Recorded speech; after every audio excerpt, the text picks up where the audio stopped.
Índia proíbe 86% da moeda e mata milhares. Este é o Visão Libertária, sua fonte de informações descentralizadas e distribuídas.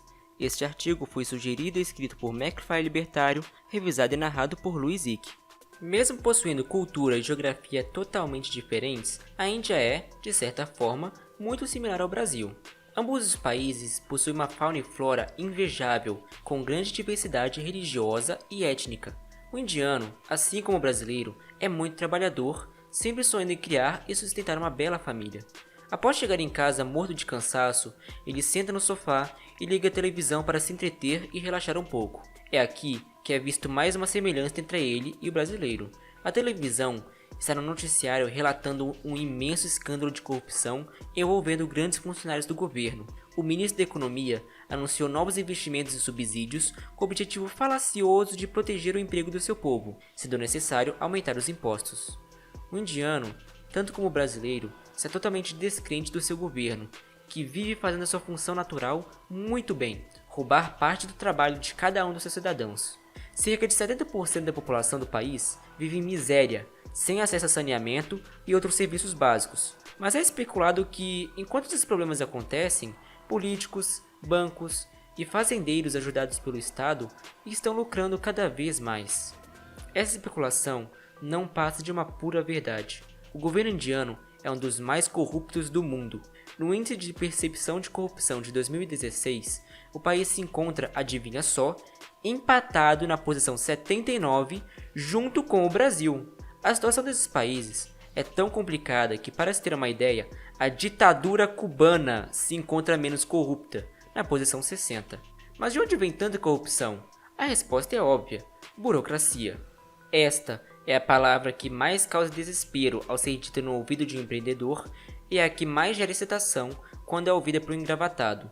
Um belo exemplo dela existia na década de 60, quando, para simplesmente mudar uma máquina de lugar na sua fábrica, os proprietários precisavam chamar um oficial do governo, esperar uma análise e, como na maioria dos procedimentos realizados por funcionários públicos, oferecer um belo suborno para a análise ser aprovada. A burocracia é o resultado óbvio e completamente esperado de qualquer organização estatal. Sua natureza parasitária, unida com os monopólios da lei da força, resulta em políticos criando formas legais e ilegais de corrupção segundo a lei estatal. A definição de corrupção é o ato de corromper alguém ou algo com a finalidade de obter vantagens por meios considerados legais ou ilícitos. Pense bem, o imposto é cobrado pelo Estado com o objetivo de fornecer os serviços que o governo afirma fazer. Porém, se falhar, além de não devolver o dinheiro para a população, exige mais e mais para cumprir a promessa.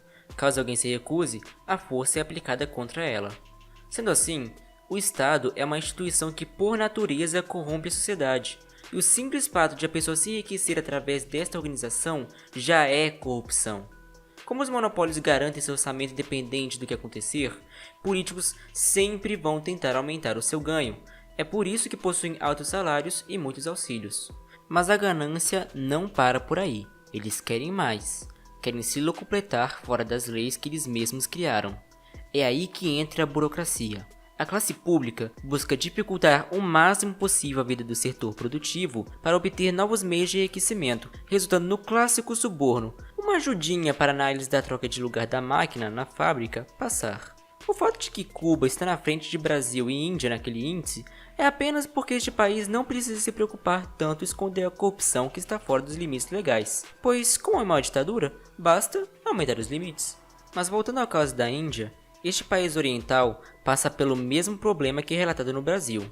O suborno se tornou uma palavra comum no cotidiano da população. As coisas não mudam, pois a população é tão variada, com tanta gente querendo um benefício aqui e ali, que cria-se uma espécie de mercado de políticos, onde todos estão interessados em beneficiar o seu eleitorado, às custas da população em geral. No final de 2016, o governo da Índia decidiu, sem qualquer aviso prévio, retirar notas de alto valor de circulação do país.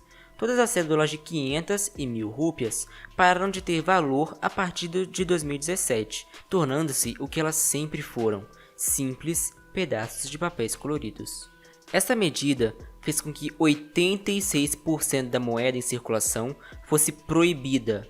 seria como impedir americanos de usar notas de 10 e 20 dólares, só que muito pior, pois a população indiana corresponde a 1,3 bilhão de pessoas, 4 vezes a população americana, e cerca de 95% das transações cotidianas são realizadas com dinheiro vivo.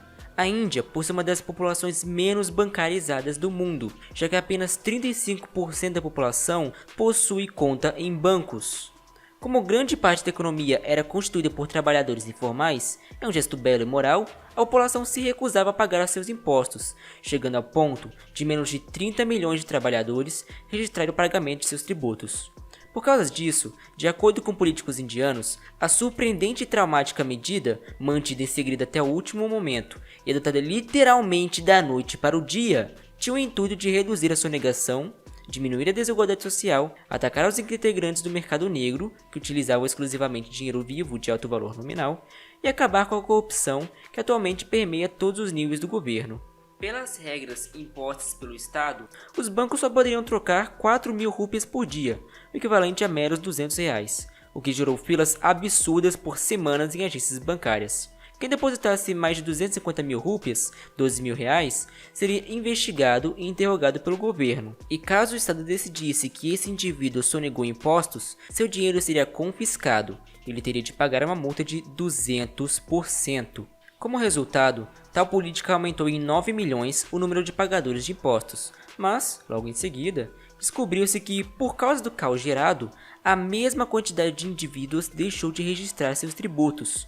Em relação ao mercado negro, também não se observaram grandes mudanças. O Estado indiano não apresenta mecanismos eficientes para mensurar as transações ilegais, e é senso comum entre especialistas que a maior parte dos contrabandistas guarda suas economias em forma de metais preciosos, dólar e imóveis. A minoria que tinha rúpias conseguia trocar a moeda por meio de vários métodos. Um exemplo será um esquema que envolvia oferecer dinheiro legalizado para pessoas pobres em troca de dinheiro ilegal para comprar passagens estatais. Os comerciantes cancelavam passagens e conseguiam reembolso na conta bancária ou via cédulas legais, pois por um tempo o governo aceitou o dinheiro para ajudar a população mais pobre. A conclusão disso é óbvia: o mercado negro mais ganhou do que perdeu nisso tudo. O mais surpreendente de tudo isso foi que parte da população apoiou esta ideia, pois ao mesmo tempo que estão desiludidos com o seu governo, chegaram numa situação tão caótica que qualquer medida para acabar com a corrupção deve ser feita, fazendo sentido ou não. Um cabeleireiro esperou durante 5 horas numa fila do banco para dizerem para ele que não havia notas.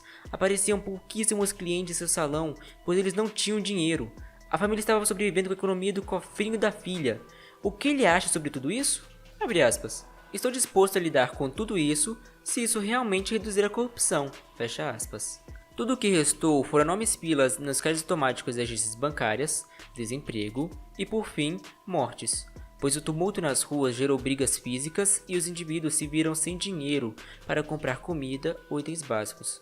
A população indiana tornou-se mais uma vez vítima das atrocidades estatais. Eu não posso nem comprar um copo de chá, disse cabisbaixo o advogado Guru Birajadar ao jornal The Guardian. Eu não fui trabalhar hoje porque não tinha dinheiro. Em outro caso, uma menina de 8 anos morreu porque seu pai não conseguiu levá-la ao hospital, já que o posto de gasolina estava proibido pelo governo de aceitar a cédula de 1.000 rúpias oferecida pelo pai. Na carência de gasolina, o homem teve de ver a filha morrer sem poder fazer nada. Por fim, surgiu um sinal de esperança. Com o banimento das cédulas, o preço do Bitcoin pulou de 47.000 para 48.500 rúpias em apenas 12 horas. Além disso, enquanto no resto do mundo o ouro estava precificado em 1.200 dólares, na Índia esse valor saltou para 2.800 dólares. Mas isso foram feitos a curto prazo. Por que não analisar o agora? Atualmente, um Bitcoin equivale a 3 milhões e meio de rúpias. Em outras palavras, a moeda indiana se tornou praticamente pó em comparação com a criptomoeda. Os indianos estão cansados das políticas draconianas de seus governantes e de pouco em pouco começam a perceber que não podem confiar neles para administrar seu dinheiro. No final de tudo, a inflação é só mais uma forma velada de extrair os recursos dos cidadãos em um ato de egocentrismo, no qual os políticos acreditam ter mais conhecimento do que cada indivíduo para alocar os seus próprios bens. Cada vez mais as pessoas percebem que é a população, e não o Estado, quem produz riqueza. Países como a Estônia e Botswana são ótimos exemplos dos milagres que a expansão do setor privado e da competição podem proporcionar, mesmo a economias degradadas. Após esse caso, deriva-se apenas uma conclusão: quanto mais autonomia individual e menos dependência no Estado, maior será a prosperidade da humanidade. Países em que sua população continua confiando em medidas de políticos de forma desesperadora tende apenas ao fracasso, pois políticos possuem todos os incentivos para falhar, gerando mais eleitorado ou justificativa para aumentar o seu orçamento. Sendo assim, parece muito claro o que o povo indiano deveria fazer agora: esquecer os engravatados indianos com a sua terrível moeda e comprar Bitcoin. É isso aí, obrigado pela audiência. Se você gostou do vídeo, clique no ícone de curtir abaixo e compartilhe o vídeo em sua rede social. Se você deseja ser notificado de outros vídeos, clique em se inscrever e depois no ícone de campainha. Até a próxima!